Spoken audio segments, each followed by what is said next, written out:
Bonjour, dans cette vidéo on va parler des distributeurs de musique numérique et notamment DistroKid. Alors tu peux tout de suite t'abonner à ma chaîne et liker et on y va. Salut, c'est Aurélien, bienvenue chez moi, bienvenue à la maison et on commence tout de suite une nouvelle série pour les musiciens, pour les artistes que j'appellerai Artist Tips et c'est parti tout de suite. Alors dans ce premier Artist Tips ou conseil pour les artistes, les musiciens en français, on va parler de la distribution numérique de la musique. Comment ça se passe? Qui choisir? Parce qu'il y en a des tonnes, mais qui choisir? Bon, bien sûr, moi je vais en présenter un, celui que j'ai pour moi-même, que j'utilise pour moi-même, qui s'appelle DistroKid. Quand on sort son premier projet, son premier single, son premier EP, son premier album, peu importe le format, il faut effectivement choisir où on va mettre son album en ligne, sur quelle plateforme je vais aller pour mettre ce morceau en ligne. Si on a choisi de le distribuer gratuitement, on peut aller sur des sites comme SoundCloud ou le mettre gratuitement sur YouTube, voilà, on écoute. Et si on a choisi de le commercialiser, on va aller sur iTunes, sur Google Play, sur Spotify pour le streaming, etc., etc. Et le problème arrive quand il faut choisir son distributeur de musique numérique parce qu'il y en a beaucoup. Disclaimer, il est possible de ne pas faire appel à un distributeur, mais dans ce cas, bon courage pour mettre en ligne manuellement votre musique sur toutes les plateformes. On va regarder tout de suite un tableau des principaux distributeurs que vous pourrez retrouver sur le site marketingmusical.fr. Je mettrai le lien dans la description de la vidéo. Voilà, vous pouvez voir qu'il y a par exemple iMusician, Spin-Up, TuneCore, Wizband, CD Baby, Ditto, DistroKid ou Rootnote. Et il y en a encore des tonnes et des tonnes. Et on va dire que les trois principaux, c'est iMusician, TuneCore et CD Baby. Et un challenger qui est DistroKid. Alors la grande question c'est comment choisir ce distributeur? Sur quels critères je peux m'appuyer? Toujours sur le site marketingmusical.fr, le lien est dans la description de la vidéo. On nous donne plusieurs critères pour bien choisir son distributeur. Il y a la commission prélevée sur les ventes, c'est-à-dire combien on va me prendre sur chaque vente de morceaux. Les frais de mise en ligne, c'est-à-dire si je mets un single en ligne, combien le distributeur va me prendre. Il y a les frais annuels, des frais qui arrivent une fois par an et qui sont redondants. Les autres frais, il peut y avoir d'autres frais aussi, par exemple ils prennent des pourcentages sur les vidéos YouTube, voilà, d'autres frais. Le paiement des ventes aussi, ça c'est un critère, c'est-à-dire comment on paye, est-ce qu'il y a un quota, est-ce que voilà, il y a plein de critères à prendre en compte dans ça. Le service client, très important.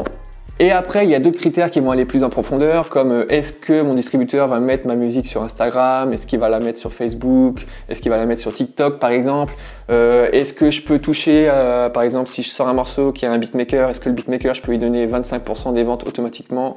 Ça va être ce genre de petits détails qui vont faire pencher la bascule vers un distributeur ou un autre. Alors sachez-le, tous les distributeurs que vous avez pu voir dans ce tableau, ils font tous du boulot honnête, c'est tous des bons distributeurs. Mais pour moi, il y en a un qui sort vraiment du lot et c'est le challenger dont je vous ai parlé tout à l'heure, c'est DistroKid. Et bien avant de parler de DistroKid, j'ai parlé de TuneCore. TuneCore qui est selon moi le distributeur le plus utilisé. En tout cas parmi les proches, tous les gens que je connais, il y en a beaucoup qui utilisent TuneCore. Alors ce qui est marrant, c'est que quand on tape DistroKid sur Google, on tombe sur cette page de TuneCore. TuneCore vs DistroKid. Et là, TuneCore nous dit pourquoi ils sont meilleurs que DistroKid.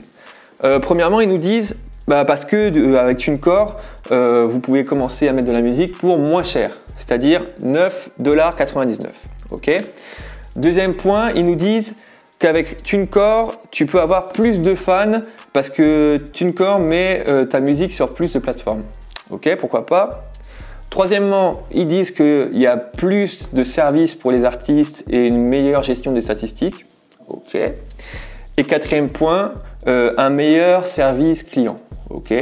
Alors déjà le premier point, il n'est pas forcément vrai parce que si vous commencez à mettre de la musique en ligne avec TuneCore par un album, et ben ce sera le même prix qu'une adhésion simple annuelle avec DistroKid. Voilà, tout simplement. Le deuxième point, on peut avoir plus de fans apparemment. Et ben non, parce que DistroKid met votre musique sur le même nombre de plateformes, voire même plus, je pense, vu qu'ils peuvent vous mettre sur TikTok, Instagram, et donc votre musique peut être relayée par les gens dans des stories, etc., etc. Le troisième point mis en avant par TuneCore pour dire qu'ils sont meilleurs que DistroKid, c'est l'artist service et reporting. Et ben là encore, j'ai envie de dire non, parce que DistroKid aussi, il y a des statistiques. Donc là, on est un peu équivalent. Le quatrième point, c'est le service client. Et là, effectivement, peut-être que TuneCore est peut-être meilleur sur ce point-là. Parce que moi j'ai eu affaire au service client de DistroKid une fois. Alors le truc qui était un petit peu relou, c'est que c'était difficile à trouver. Déjà le coin dans DistroKid, quand vous êtes sur votre back-office pour trouver le service client, le numéro ou le mail pour les contacter. Mais une fois que je les ai contactés, c'est vrai que ça a été assez rapide. Alors il faut être anglais, hein. Enfin en tout cas faut parler anglais, faut pas forcément être anglais, mais en tout cas il faut parler anglais. Parce que DistroKid c'est en anglais et je dirais que c'est peut-être le point faible de DistroKid, il faut tout faire en anglais. Donc si vous ne comprenez pas l'anglais, si vous n'êtes pas dans l'anglais, ça sert à rien d'aller sur DistroKid. Alors là on va arriver sur un point critique où DistroKid détruit TuneCore totalement. Si vous êtes un artiste indépendant, que vous n'avez pas forcément beaucoup d'argent à mettre, à gaspiller dans la distribution, bah, on va chercher à voir qui est le moins cher aussi. Et sur ce point là, DistroKid est le moins cher. Peut-être que TuneCore sur la première mise en ligne, si vous mettez un single, ok, ou peut-être être moins cher de 5 $. Mais sur les années, vous allez voir que si vous sortez beaucoup de projets, il va falloir mieux être sur DistroKid. Pourquoi? Regardez ce petit tableau. Là, c'est un exemple. Si vous sortez 4 albums, le prix avec DistroKid sera toujours le même. Ce sera toujours 20 $. Voilà. Après, bon, ils ont arrondi parce que c'est 19,99 €. Et en euros, bah, ça fait le même prix, je crois, c'est 19,99 €. DistroKid, que vous sortiez un album ou 4 albums, ce sera toujours 20 € l'année. Tous les ans, 20 €. Et vous pouvez mettre de la musique illimitée. C'est-à-dire que si je sors 10 albums sur 2 ans, ce sera toujours 20 € l'année. Voilà. Et pas par album, hein, 20 € l'année pour tous mes albums. Et regardez ce qui se passe avec TuneCore. Ça monte progressivement. Tous les ans, vous payez de plus en plus si vous sortez des singles ou des albums à chaque fois. Là, par exemple, pour 4 albums, au niveau du 4e, bah, vous êtes à plus de 150 $. Et ça, c'est quelque chose qui est récurrent, qui revient chaque année. C'est-à-dire que chaque année, vous devrez mettre 150 $ si vous voulez que votre album reste sur les plateformes de distribution de musique. Donc sur ce point-là, DistroKid est le meilleur. Et là, il n'y a rien à dire en fait. DistroKid! On va aller plus loin sur DistroKid et regarder les 3 formules qui sont disponibles. Sachez déjà qu'il y a un code promo qui est dans le lien de la description de la vidéo et qui vous donne une réduction de 7% sur l'abonnement. Ce qui fait que la première année, si vous prenez la formule musicien, la formule elle est à 20 € par an. La formule musicien plus, elle est à 35 €, c'est celle que j'ai. Et la formule label, pour les labels, c'est 80 € par an. Et en fait, vous payez que ça. Vous payez que, par exemple, pour la formule musicien, que 19 € par an. Et dans cette formule-là, vous avez le droit à un seul artiste. Vous avez le droit de mettre le nombre de chansons que vous voulez. Vous pouvez mettre les lyrics sur les chansons. Vous avez le Spotify Verified Checkmark, c'est-à-dire le petit truc vert là sur Spotify. Moi, la formule que j'ai, c'est musicien plus. Donc pour 35,99 € par an, j'ai le droit de mettre 2 artistes en ligne. Qu'est-ce que j'ai en plus? J'ai les statistiques journalières. Je peux customiser le nom du label. Je peux faire un truc de pré-order, de précommande. Bah, vous voyez là de toute façon hein, sur l'écran tout ce qu'il y a. Et pour un label, bah, vous avez tout ça aussi. Et vous pouvez mettre 5 artistes ou plus. Maintenant, on va aller dans DistroKid, sur mon compte DistroKid. Donc vous voyez là, tous les singles que j'ai sortis, ils sont là. Et mon album aussi, You Shine. Si vous voulez mettre une musique en ligne, il suffit de cliquer sur Upload. Voilà. Vous checkez si vous voulez iTunes, si vous voulez pas iTunes, si vous voulez Apple, si vous voulez pas Apple. Et là, vous avez à la fin Medianet et 150 plus Smaller Outlet, parce que ça, en fait, la liste de tout ce qu'il y a en haut, c'est les principaux distributeurs de musique. Donc, vous avez Tidal, Amazon, Deezer, Spotify, Napster, Apple, iTunes, Google Play forcément. Et en dessous là, 150 plus, c'est toutes les petites boutiques en ligne. Ensuite, bah, vous mettez votre chanson, voilà, vous dites le nombre de chansons qu'il y a dans le single, l'EP, l'album, est-ce qu'il est déjà sorti ou pas, le nom de l'artiste. Alors là, c'est Apple Music et Spotify, donc je suis déjà enregistré. La date de sortie, est-ce que vous voulez que ce soit en précommande? Vous pouvez mettre le nom du label parce que j'ai la formule numéro 2. Vous mettez votre image ici, en quelle langue est la musique, le genre, le second genre, vous voyez, hop, le nom de la chanson, et ensuite vous mettez votre fichier ici. Vous mettez si c'est vous qui avez écrit la chanson ou pas, le nom du beatmaker, le nom de celui qui a écrit les paroles, voilà, vous pouvez mettre tout ça. Est-ce que c'est explicit lyrics ou pas? Est-ce que c'est un radio edit? Ou est-ce que c'est une version DJ? Ça vous pouvez le dire. Est-ce que c'est une instrumentale?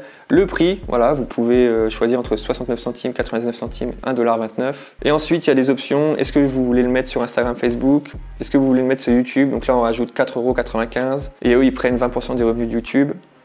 Store Maximizer, c'est pour 7,95 €, ils le mettent sur le plus de, sur tous les stores qui existent au monde. Moi je trouve ça sert à rien. Shazam et iPhone Siri, ils disent que c'est 99 centimes par an, mais moi je suis déjà sur Shazam alors que j'ai pas pris l'option. Donc on peut me reconnaître sur Shazam alors que j'ai pas pris l'option. Et Live Legacy, c'est si vous mourrez, en fait DistroKid ne supprimera pas votre album. Et ça pour 29 €, vous payez une fois et ça y est, c'est fini. En fait, ils peuvent plus supprimer le truc. Donc dans l'onglet My Music, c'est tous les singles, tous les projets que vous avez sortis. Donc par exemple, si je vais sur Pardonner, on va avoir un lien hyper follow qui va se créer automatiquement. Vous allez voir ça. Donc ce lien, il permet, c'est un lien que vous distribuez aux gens, ils vont dessus et ça permet d'aller sur le morceau en fait directement. Voilà. Donc là, tout simplement, les gens ils vont aller cliquer dessus. Ils vont aller sur iTunes, ils vont aller sur, sur tous les distributeurs qu'il y a dessus. Qu'est-ce qu'il y a? Donc là, oui, vous avez vu qu'il y a marqué Aren Prod, donc ça c'est moi et Quentin Kobletz. Ça c'est pour répartir les crédits. Donc là, par exemple, Quentin Kobletz en anglais, qui est un beatmaker, je vais donner un pourcentage. Et en fait, lui, il est aussi sur DistroKid. Parce qu'il faut que tous les membres de l'équipe soient sur DistroKid. Et en fait, ça lui donne l'argent automatiquement. Le pourcentage que je vais donner, ça va lui donner automatiquement. Voilà. C'est aussi simple que ça. Et vous pouvez le faire pour chaque morceau. C'est-à-dire sur chaque morceau, si j'ai des beatmakers différents, si les beatmakers ils sont sur DistroKid, et voilà, vous leur donnez. Si vous avez un featuring et que la personne avec qui vous faites le featuring est sur DistroKid, vous pouvez répartir automatiquement. Vous n'avez plus rien à faire. Vous mettez son mail de DistroKid et boum, ça part directement sur son compte. Automatiquement. Du coup, il y a l'onglet Team. Et cet onglet-là, si vous travaillez régulièrement avec des gens, vous pouvez leur donner directement le pourcentage. Hein. Par exemple, j'ai donné 10% à Quentin Kobletz. Vous avez l'onglet Statistiques, donc avec toutes les stats de vos morceaux. Voilà. Upgrade, c'est si vous voulez passer à un autre plan. Donc moi, je suis un musicien plus, je peux aller sur label, mais pour l'instant, je ne suis pas encore à label. Et voilà. Après, banque, c'est pour avoir l'argent. Et après, il y a des options. Dans les options, par exemple, il y a le fixeur. Par exemple, moi, sur Deezer, il y a un autre Aurélien qui a le même nom, c'est écrit de la même manière. Et du coup, quand je sors un single, ça le sort aussi dans son truc. Et du coup, grâce à ça, à fixeur, je peux dire, tiens, mon single a été mis sur sa page. Vous pouvez le mettre sur la mienne s'il vous plaît, et hop, suffit après on clique sur on rajoute le lien dedans et ça le met sur le nôtre automatiquement. DistroKid. Bon, vous voyez, DistroKid c'est vraiment une plateforme sympa, elle est simple d'utilisation. Le gros avantage c'est son prix, c'est pas cher, c'est le même prix chaque année, vous payez la même chose chaque année, il n'y a pas de surprise de je sors 3 singles, du coup ça va augmenter tous les ans, non, c'est toujours le même prix. Deuxième point, vous êtes distribué sur des plateformes comme TikTok, Instagram et du coup pour faire des stories c'est vraiment bien ou pour faire du buzz sur les réseaux sociaux, franchement c'est nickel. Vous êtes distribué partout aussi, c'est un point important, hein, distribué sur les principaux en tout cas. Et puis pour moi le troisième avantage c'est de pouvoir créditer les featuring ou les beatmakers automatiquement. Ça c'est les 3 points forts de DistroKid. Et comme j'ai dit tout à l'heure, il y a un code promo qui est dans la description de la vidéo. Il y a le code promo dans la description de la vidéo. Vous pouvez aller checker ça. Si vous avez des questions, n'hésitez pas à me les poser là en commentaire. Je répondrai tranquillement à vos questions sur DistroKid. Pour moi, vraiment, quand on est un artiste indépendant, c'est vraiment la solution qu'il faut, DistroKid. Parce que voilà, ça va coûter moins d'argent et on va être aussi bien distribué qu'avec les autres. Donc, pour moi, c'est la solution vraiment nickel quand on est indépendant. Pas besoin d'aller chercher plus loin que ça. DistroKid, c'est nickel. Maintenant, effectivement, il faut parler un peu anglais. Bon, c'est comme ça. Donc voilà, c'était DistroKid. Hein. Il y a les 7% si vous voulez vous inscrire. Le premier truc, le premier palier, il est à 20 € par an. Donc moins les 7%, ça va vous faire un truc comme 16 ou 17 € la première année. Ça vaut le coup de tester, de mettre un premier single. Donc le lien est dans la description de la vidéo pour cette réduction. Et puis voilà, j'espère que ce premier Artist Tips vous a plu. Merci à vous d'avoir regardé cette vidéo. Comme tout à l'heure, je le redis, n'hésitez pas à vous abonner, à liker la vidéo. Et puis j'ai plus qu'à vous dire à bientôt. Ciao!